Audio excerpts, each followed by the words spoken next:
3 years ago, I fell asleep as a billionaire. I woke up owing $11 million I didn't have. I'm not exaggerating. I'm not doing this for views. This actually happened to me, and tonight, I'm going to tell you exactly how it happened, minute by minute, because I think you need to hear it.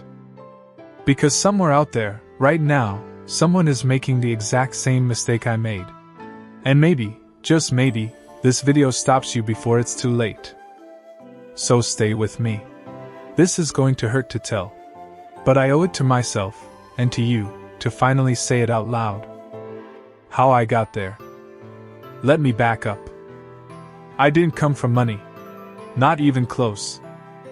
I grew up in a small 2-bedroom house with my mom, my younger sister, and a leaking roof that we patched with tarps every winter.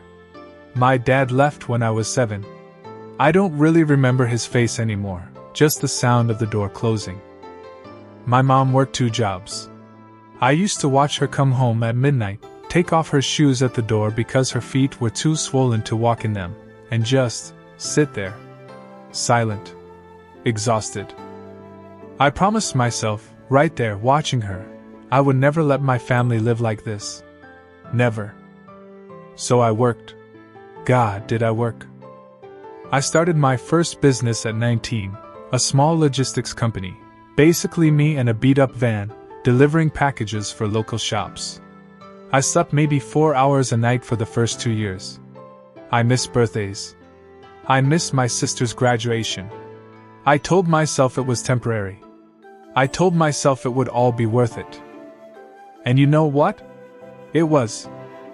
By 26, that little delivery business had turned into a full supply chain company. By 31, I had offices in 4 countries. By 38, I was worth more money than I could actually comprehend. Real estate. Tech investments. A logistics empire. My name was in magazines. People I hadn't spoken to in 15 years suddenly wanted to be reconnected. I bought my mom a house. I cried harder handing her those keys than I did on my own wedding day. I want you to understand that. That moment, that was the peak. That was everything I'd worked for. But here's the thing nobody tells you about reaching the top. Nobody tells you how easy it is to fall. Things fall apart. You might be wondering how a person just loses everything overnight. Like I said, it doesn't happen the way you think. It's not one big explosion. It's 100 small cracks, and you don't notice them because you're too busy looking up, not down. Here's what actually happened. I had expanded too fast. Way too fast.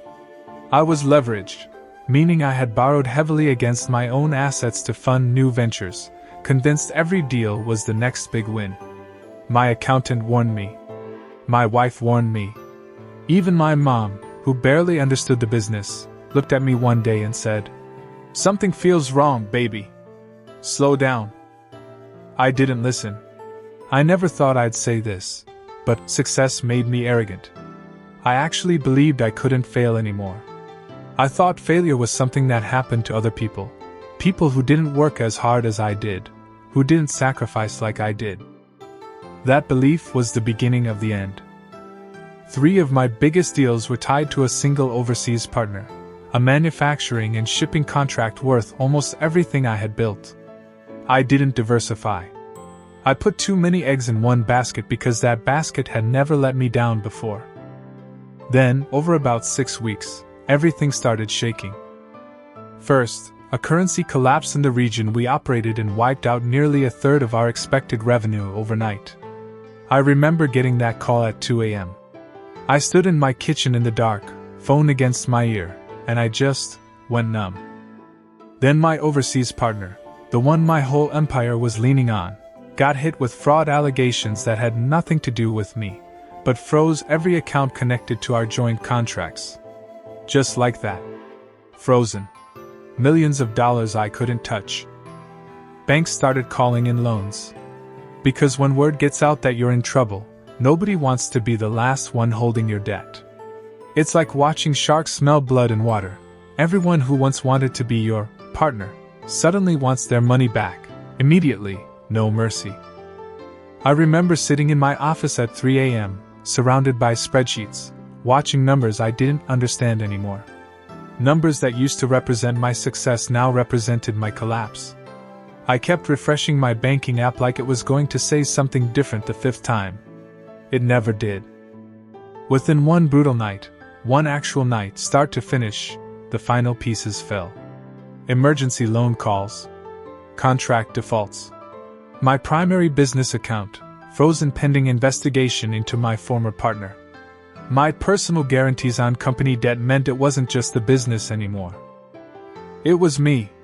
It was my house. It was everything.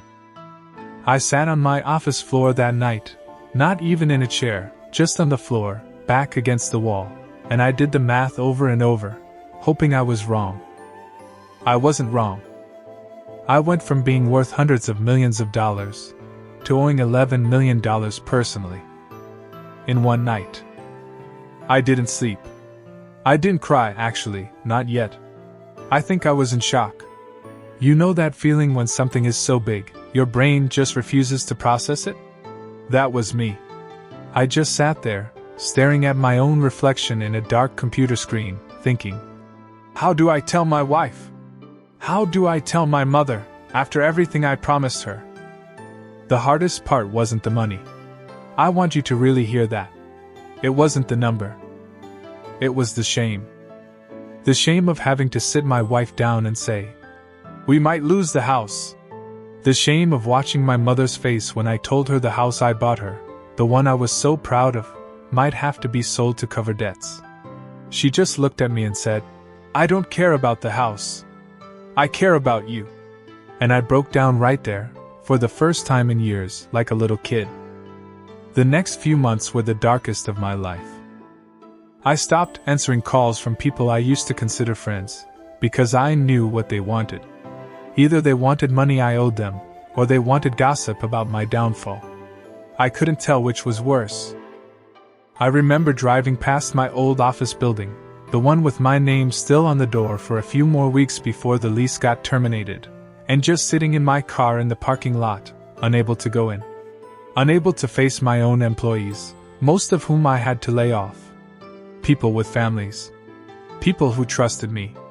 That guilt still sits in my chest sometimes, if I'm honest with you. I lost 20 pounds in 2 months. I stopped sleeping properly. My wife found me one night sitting in the garage at 4 a.m., just sitting in the dark, not doing anything, just sitting. She didn't say anything. She just sat down next to me on the cold concrete floor and held my hand. That's a moment I'll never forget. Because in the middle of losing everything I thought mattered, I realized something was still there. Someone was still there.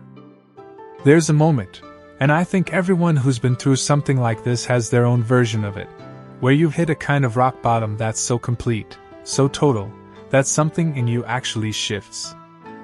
Mine happened on a random Tuesday. Nothing special about the day. I was going through old boxes in the garage, trying to figure out what we could sell, and I found an old photo.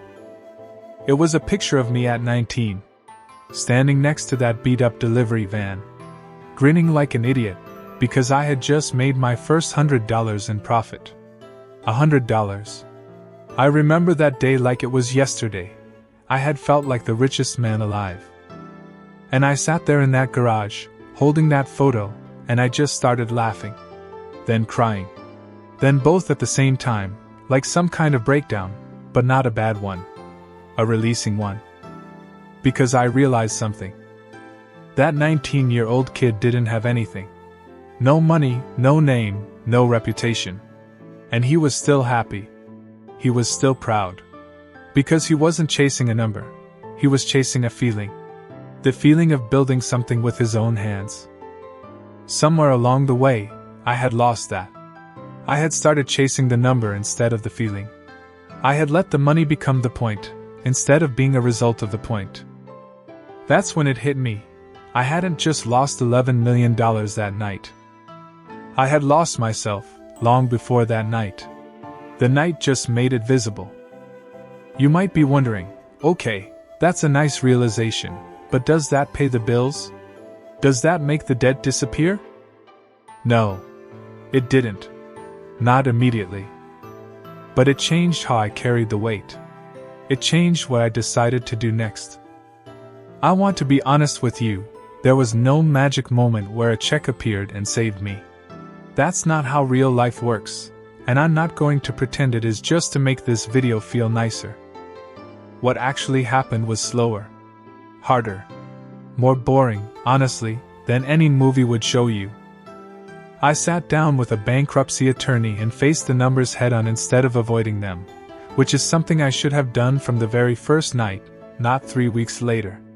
I negotiated with creditors. Some of it was brutal, long calls, humiliating conversations, having to explain myself over and over to people who didn't care about my story, only my repayment plan. I sold the house. My mom's house. We kept that one. I sold my own house first, before I sold anything of hers. That wasn't even a decision, really. It was automatic. Some things you just don't put on the table.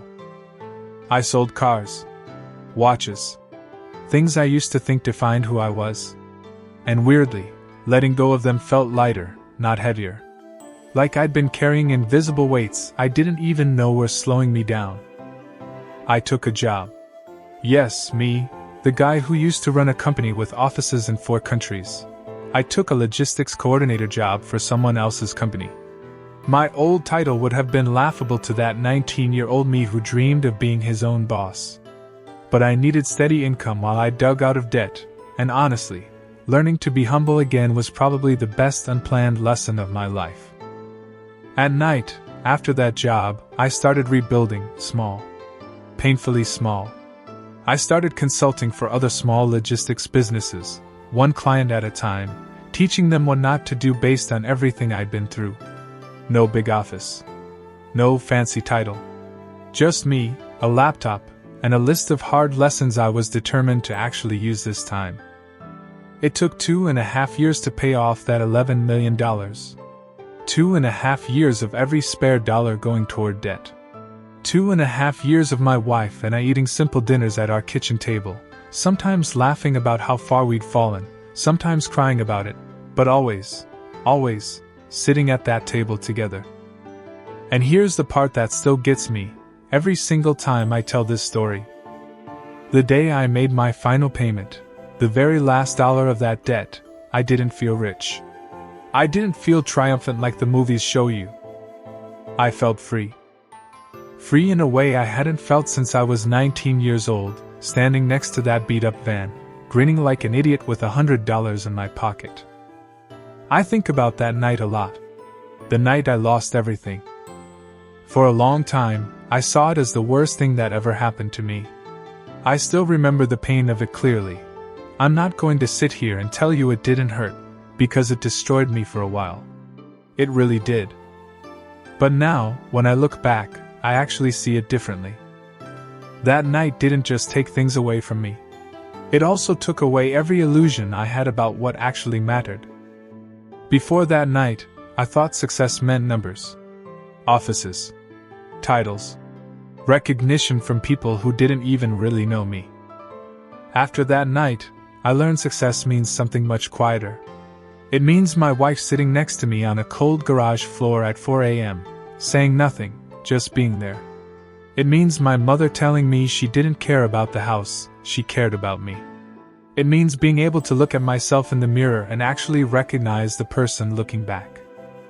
If you're watching this right now, and you're going through your own version of that night, whether it's financial, whether it's a relationship falling apart, whether it's just feeling like everything you built is crumbling, I want you to hear this from someone who's actually been there.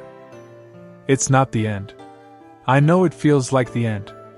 I know the shame feels unbearable, and the shock feels like it'll never wear off. I know the 3 a.m. sitting in the dark feeling all too well.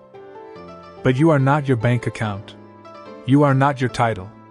You are not the number that got taken from you overnight. You are the person who's still here, the next morning, figuring out what to do next. That's who you actually are. That's who I actually was, even when I couldn't see it. So that's my story. That's the night I went from being one of the richest men I knew to owing more money than I ever thought I'd see in my life. I don't tell this story for sympathy. I tell it because I wish someone had told me, back when I was standing on top of the world, feeling untouchable. I wish someone had said, "Slow down. Protect what actually matters. The money isn't the point." Maybe you needed to hear that today. Maybe you're building something right now, and this is your warning before your own version of that night happens. Or maybe you're already in your own version of that night, right now, and you just needed to know that someone else survived it. That someone else sat on a cold garage floor at 4 a.m. and still found their way back. If this story meant something to you, I'd really love to hear from you. Tell me in the comments, have you ever had a moment where you lost something you thought defined you? I read every single comment, and honestly, hearing your stories helps me as much as I hope mine helps you. And if you want to hear more real, honest stories like this one, no filters, no sugarcoating, hit subscribe, because I've got more of them to tell. Thank you for sitting with me through this one. It wasn't easy to share, but I think some stories are worth the discomfort of telling them. I'll see you in the next video.